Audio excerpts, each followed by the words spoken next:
Jamaica.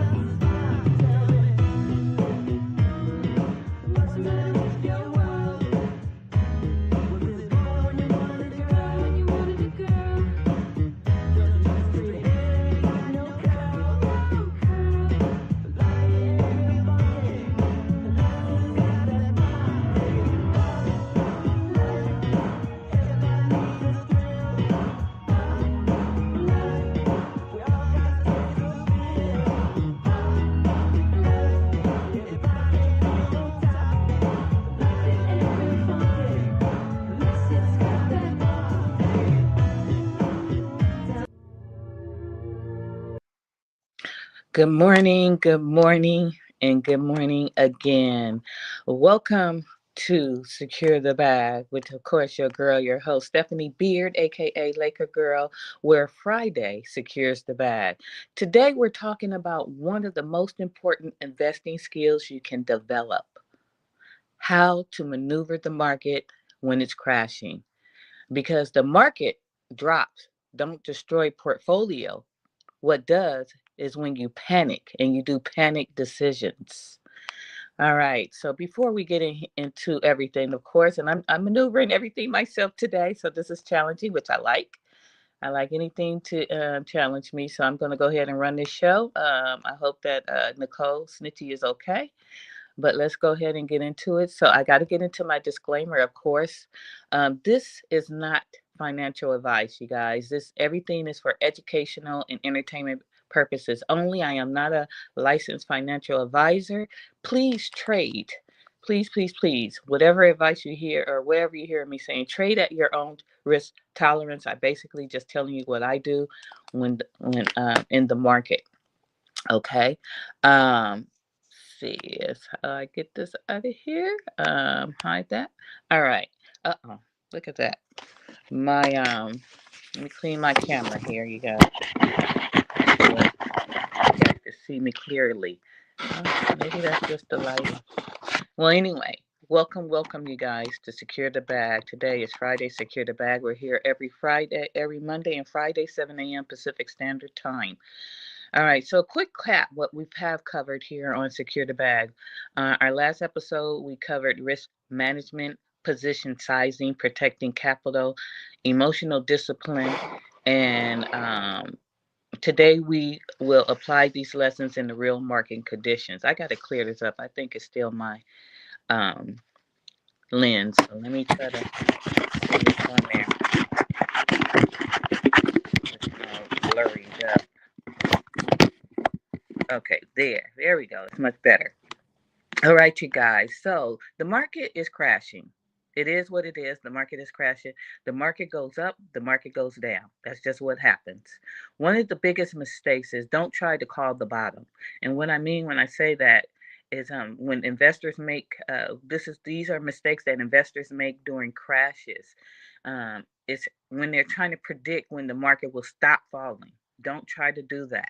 The truth is nobody really knows the exact bottom. Even professionals, they get it wrong when markets fall quickly, and that's what's happening right now. And then when the market crashes like this, emotions rise. News gets very dramatic. Investors rush decisions. Buying too early can lead to immediate losses. So waiting for stabilization is often smarter than guessing. Patience does protect your back. I do want you guys to know, though. I want you to know, though, when it turns red, these are opportunities. There are opportunities out there. I mean, silver went as low as $60. You are not going to be able to capture that price, really, unless the market does what it's doing today.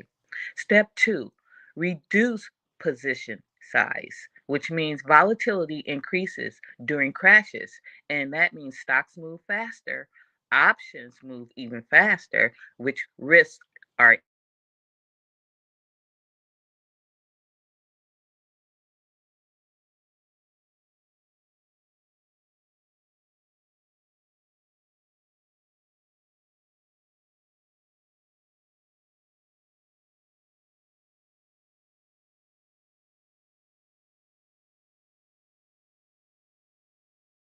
Okay, I'm sorry about that. So I was into step two. Reduce position size. Volatility increase during crashes. That means stocks move faster. I said that. So your trade size should shrink. So if you're trading, you don't want to go in hard. If you normally risk $100 per trade, maybe you risk half of that, $40 to $50 during unstable markets. Just do smaller trades, reduce your stress, reduce your losses, and make sure you improve your decision making. This is how professionals behave when they're trading. Step three: cash is a position, meaning when you're a beginner, beginners think they always need to be invested. That's not true. Holding cash during uncertain markets is strategic. So make sure you hold your cash. You got to make smart moves. Cash provides flexibility, protection, and opportunity. So when the price stabilizes, cash will let you move confidently. And cash is not inactivity, it is preparation. Step four, you want to watch the volume. Watch the volume and support. You want to see how many sellers are selling, or what, or support is when how many people are buying. So during market drops, please pay attention to these two signals, which is volume. Heavy selling volume shows panic. That means people are panicking and they want to get rid of that stock. Decreasing. Hey, good morning, Ali. um, Heavy selling volume shows panic. Decreasing selling volume can signal stabilization. Now, the support level. Support is where buyers previously step in. So when price approaches support, you watch carefully, not blindly, and buy. You want to watch carefully. That's why I said in the first 30 minutes, 45 minutes of the market, you just let it go. Let it see what it's going to do. Let it set the standard. Markets often pause or bounce near support zones. So you'll know where the support is. You'll see where the sellers cannot push it below a certain amount. And right now, for silver, it's like $60. So that would be an entry point to get in. Anything under $90 is an entry point for silver. Um, Step five, you want to scale into your positions instead of investing all at once. Don't do that. Just do it gradually. This is called scaling. For example, if you want to invest $1,000 instead of buying immediately, you want to break that down. You do 250, you do 250 now, you do 250 later, you do $250 on confirmation, and then you do another 250 after stabilization. This will reduce your timing. And so this reduces timing risk. And scaling, when you scale like that, it protects and make you more confident when you are trading, and it gives you confidence in your capital. So um let's get into this part. So I'm gonna get into the trades right now. I'm gonna go right into the market, you guys. It's 7:09. It's early. I'm gonna go into the market because again, the market has not hit bottom, and just so you know that a lot of these stocks will return to what they were previously, what they visited. Stocks are always most strong stocks. Let me say that, not all stocks. Strong stocks, strong companies, they always revisit their high that they did the month previously or 2 months. It may take at least 2 months for silver to get back up to that $107, but it will get there. That's why it's best that as a beginner that you just purchase stocks. If purchasing stocks right now is the best thing opposed to doing options if you're not an options trader. Um, I'm not gonna lie, you guys. I lost within this whole month. And you probably say, "Oh my God, Stephanie, you made the worst mistakes." No, because I know how the market roll. I've been doing this since 2018, you guys. But in 1 week alone, I've lost $4,944. 1 week. In 1 week, I've lost $4,929.88. Am I worried? I'm not. I'm not worried at all. I'm patient.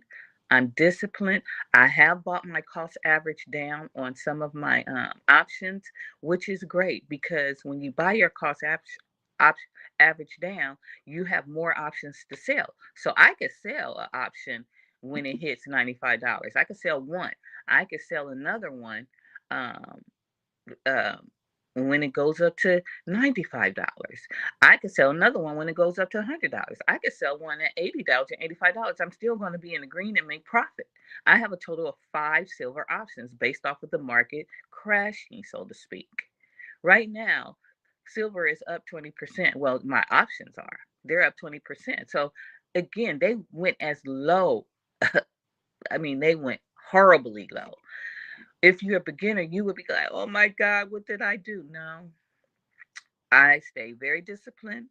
I stay, and I don't watch the market all day because you know what I do? I set my stop losses because I know I'm not going to lose more than I set 5% or depending on what stock it is, I'm going to set a stop loss. So therefore, it will sell. But in this market right now, with it crashing, I don't even, I basically don't even want to sell my silver at a very low price. I want to make sure that silver gets back the profit that I lost. And this, I'm only playing with house money. This is not money that came out of my rent, or again, you don't use your rent, or just money that I have to put in the stock market. This is all profit that I've had over the years. So I don't take money out of my account, savings account, and insert it into the market anymore because I'm playing with house money, so to speak. Um, so let me get into these 5 stocks that I always recommend for, you know, bag builders to look into. These are still great stocks, and especially right now. Especially right now, you guys. With the market being red and crashing, these stocks that I have talked about, APLD, Applied Digital. Applied Digital. If you don't know what Applied Digital's um, is a technology company which engages in the provision of development and operation of data centers, okay, which provide computing power. It operates through the data center hosting business and HPC, which is hosting business segments. The data center, and we need data centers, you guys. That's how technology moves. Data center hosting business segments provides energized infrastructure services to crypto mining customers. This is what this company does. The HPC hosting business system segment focuses on the designing, the constructing, and operating data centers tailored to support high power density applications like HPC and AI. The company was founded by Wesley Carl Cummings and Jason Sang in May of 2001. The headquarters is based in Dallas, Texas. Again, the ticker sign, as you can see, is APLD. Guess what? APLD is going back up. Today alone, it is up 17%. It is up between $4.98 today. So on Monday, it was down under $30. It fell below $30. Now it is going back up again. Markets go down. That's why you have to stay patient. $32.86 is what it is right now. It is targeted to go to $50. It is targeted to go to $50, just so you know. All right, let's get into the next one. IONQ. IONQ, guys. IONQ. This particular stock re- just rebounded today 7.5%.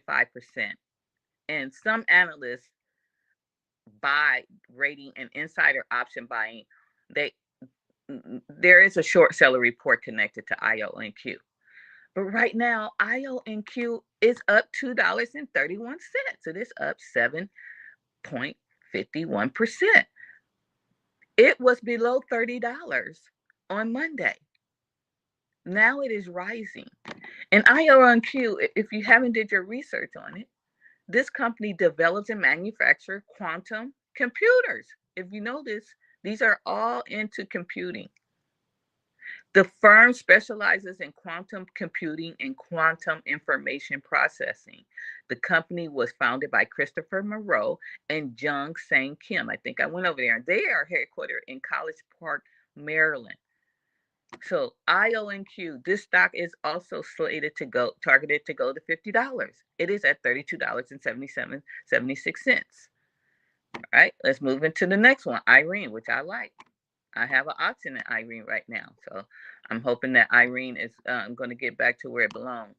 I think I bought my cost average down yesterday. Now, Irene is struggling. It is struggling, but it is an amazing stock. IREN. It is struggling. But you know what? Let it struggle. Okay, so I didn't. I thought I bought another. I think I did. But Irene is a vertically integrated data center business powering the future of Bitcoin, AI, and beyond with renewable energy. So this is all involved with AI. Any stock that's pretty much involved with AI is going to be around for, and it's going to be a strong stock. Now, it's it is strategically located in renewable rich fiber connected regions across the US and Canada. Irene's largest scale grid connected facilities are purpose built for the next generation of power dense computing applications. The company was founded by Daniel Roberts and William Roberts on November 6 in 2018 and is headquartered in Sydney, Australia. This is a great company. This is targeted to go. It has hit already $50. It has hit $60. But right now it is down to $39.33. But it is targeted to go. It already hit 50. So it's going to definitely go back to 50. And it has hit 60. It's going to go to 60 and beyond. So again, you guys, if I don't stress it more, SoFi. I've already done the research for you for these, so you can't say, "Hey, I don't know what to do." When SoFi, SoFi is going to be the stock of the century for Gen Z and Gen Alpha. It is now at $20.67. It is up 6.20% today, as of right now. And we all know that SoFi Technologies is a financial service platform which engages in the provisions of student loan refinancing options to the private student loan market. It operates through the following segments: lending technology platform and financial services. The lending segment offers personal loans, student loans, home loans, products, and related service activities. The technology platform segment focuses on technology products and solution revenue. The financial service segment includes the SoFi Money product, SoFi Invest product, SoFi Credit product. I mean, it's personal finance management. It is a personal finance management company, and it offers financial services.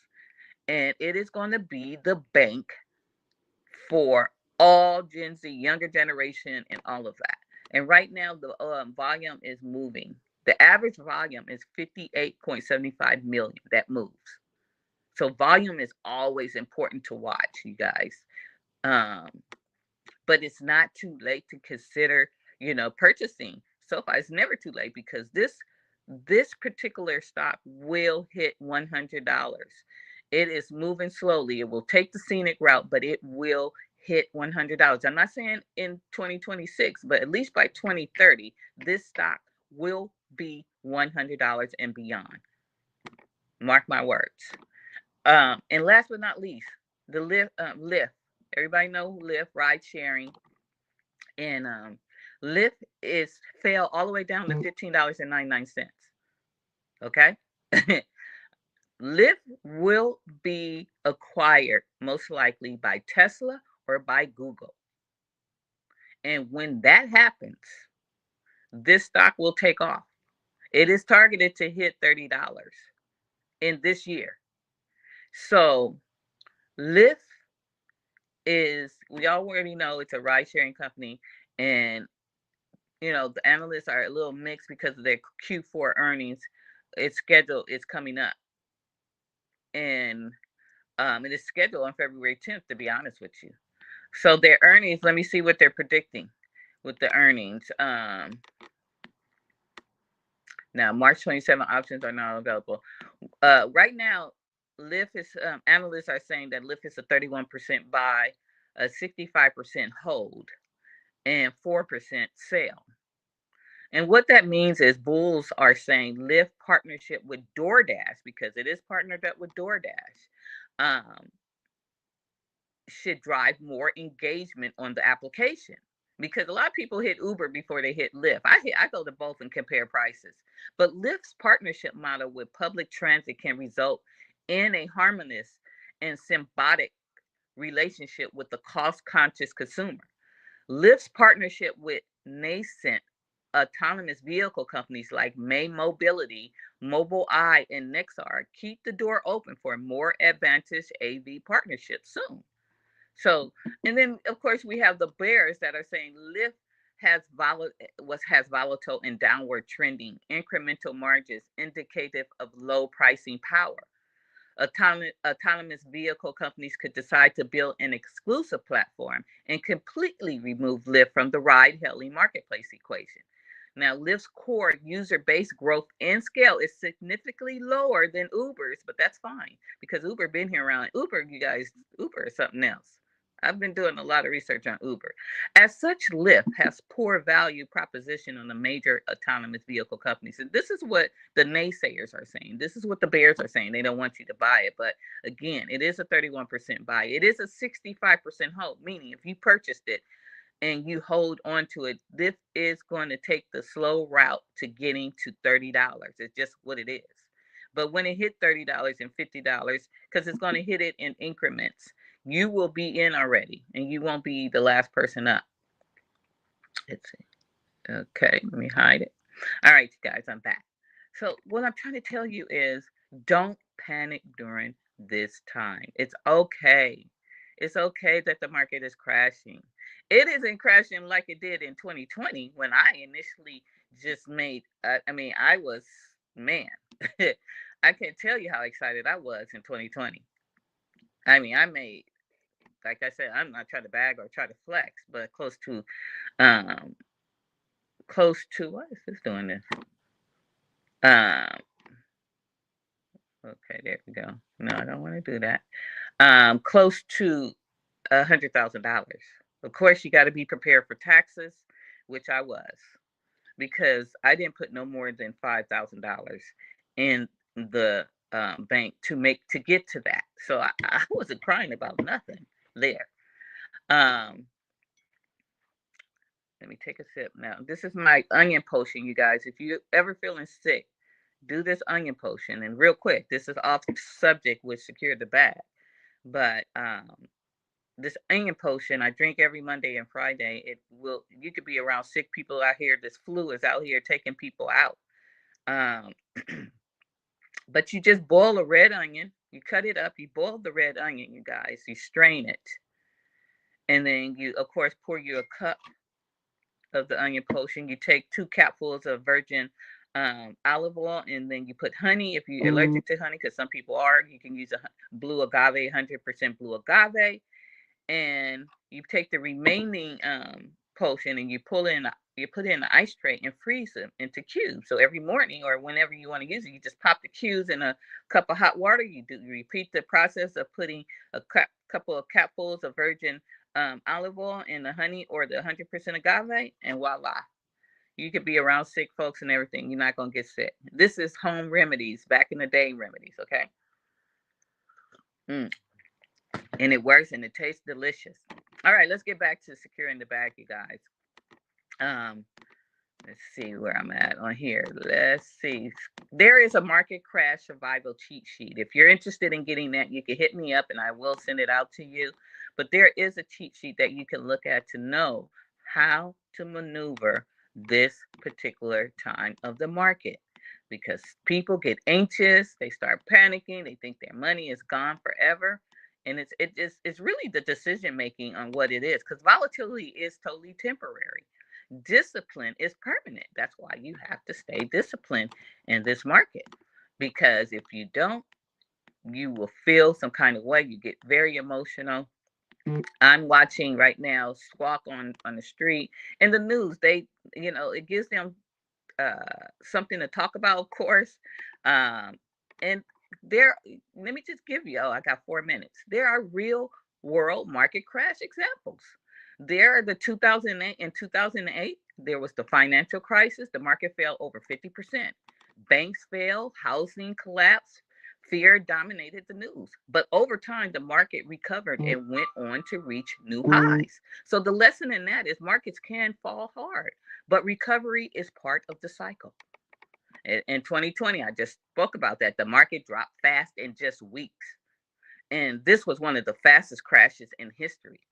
And then the market recovered quickly and entered a strong bull run. And crashes can be fast, but recoveries can be fast too. So just keep that in mind, you guys. When these crashes happen in 2022, what was we had the rate hike sell off.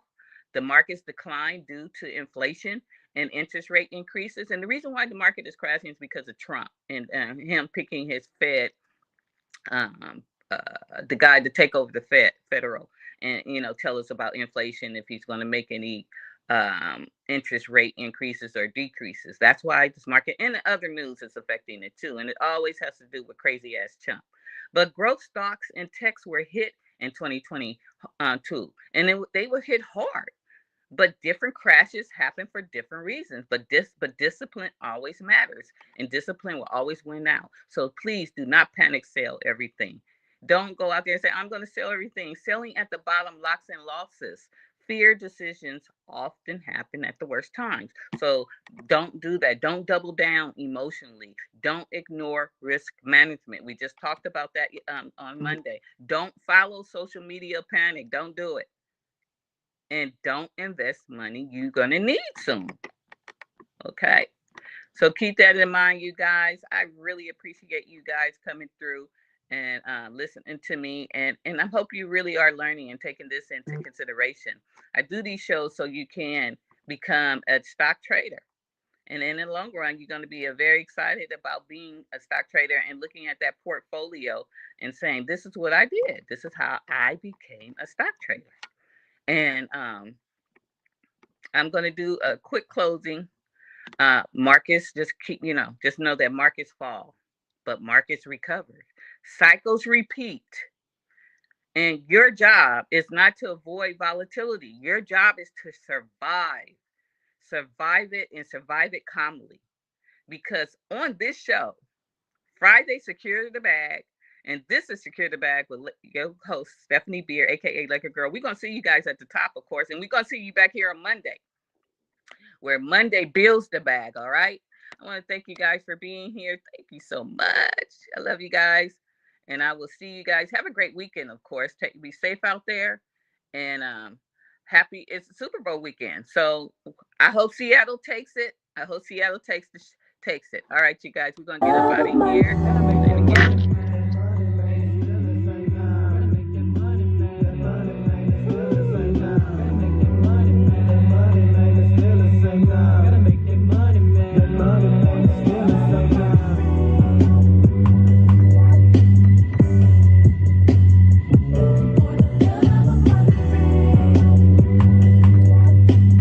Oh, the love was stepping me.